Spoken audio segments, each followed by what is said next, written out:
Well, what we'll be doing today, I'm going to start with some sort of cooking and storage tips for some of your vegetables.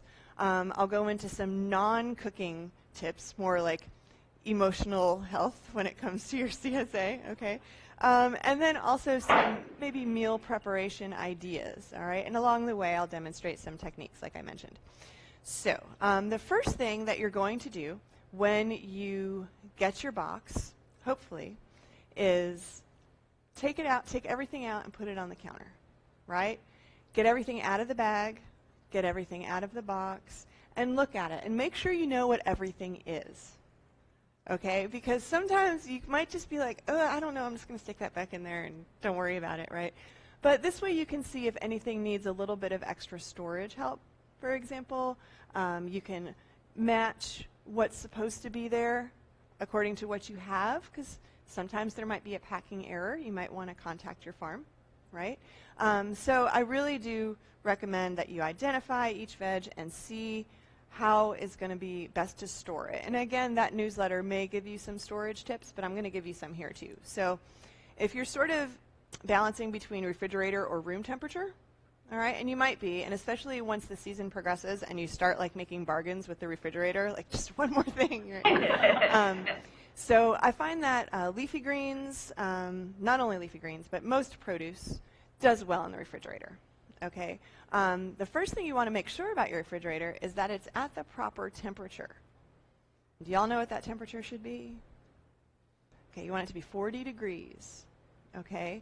Now, a lot of newer refrigerators have that digital temperature gauge near the door, all right? And if it doesn't, if you have an older one, go on and get one of those little cheap thermometers. There's a little hook on it. You can hang it from one of the wire racks in your fridge. Hang it toward the back, okay, because that's going to be a truer gauge of the temperature, all right? And you want it to be around 40. Now, you can even, if you have the ability to turn it down to about maybe 39. And that'll keep things just a little bit cooler, a little bit fresher, okay, without freezing anything. And then thinking, too, about the kind of hardiness of a particular vegetable can help. So if you know that you have cool spots and warm spots in your fridge beyond what is usually a cool spot or warm spot, so generally the door is a little bit warmer and the front's a little bit warmer because that's, you know, you open the fridge. Or if you have a 4-year-old that, like, sits in front of, or a husband, and just sits there. So some things, you know, once you figure out exactly what those temperature zones are in your refrigerator, you may not want to put the very delicate things like spinach, for example, in the back because it may freeze. All right, you may want to keep it in the crisper drawer, which tends to be a little bit more regulated, which tends to be a little bit drier, so you can sort of, and also hopefully it's clear so you can see what's in there. If your crisper drawer is not clear or it tends to get cramped, I do recommend keeping a sort of inventory list on the front of your refrigerator so you know what's in there. Because, I mean, I've definitely found some questionable things in my crisper drawer, right? And you don't want to do that. Again, you've paid for this. You want it, you're participating in the CSA so you can enjoy new vegetables. And it's no fun if they go bad before you can eat them, okay? So once you've got your refrigerator sort of squared away, you can put your carrots, eggplant, zucchini, peppers, all sorts of things in the fridge. Your leafy greens. When you are storing them, I usually like to keep them in unsealed plastic bags. Some people don't like plastic. I totally understand that. It's just something that I have around. I keep them unsealed because it allows any ethylene, which is a gas that builds up on ripening produce, to escape because it does hasten the ripening of fruits and vegetables. There are other options, though. For example, there are clear storage containers that have vents to allow that ethylene gas to escape. Reuseit.com is a great website where you can get a lot of these types of sort of refrigerator organizers, okay? You can also find some at places like TJ Maxx or Home Goods or that kind of thing.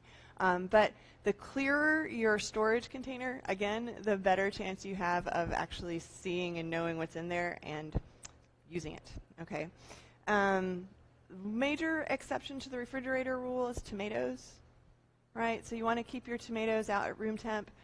Keep them stem side down, because if you think about it, the stem is where they've been cut from the plant. So that has a capacity for a little bit more cell breakage. It's that cell breakage that can encourage rot, essentially, right? So if you keep the stem side down, it's going to be extending the life of the tomato just a little bit, okay? If you're going to cook your tomatoes anyway, you can actually keep them in the refrigerator, but if you want them to be like nice for like a sandwich or something like that, or a salad, you're going to eat them raw, then they're going to have the best texture and flavor if you leave them out at room temp. Okay, yes? Now, for best texture and flavor, is that why they say don't put them in the fridge? Yeah, basically. I mean, there's some other sort of biochemical reasons too, but you're not going to hurt yourself if you put them in the refrigerator. So like sometimes if your house runs really warm, for example, in August, and you know that you're going to have a fruit fly explosion if you leave them on the counter, go on and put them in the fridge. I mean, you're just going to be better off. Yeah. Okay, any other questions? Okay. But other sorts of heartier vegetables like garlic, root vegetables, onions, sweet potatoes, any other tuber, keep those at room temperature. Free up that storage. Okay, hanging baskets are nice, or just have some bowls on the counter. Again, you want to be able to see them, but those don't need to be refrigerated.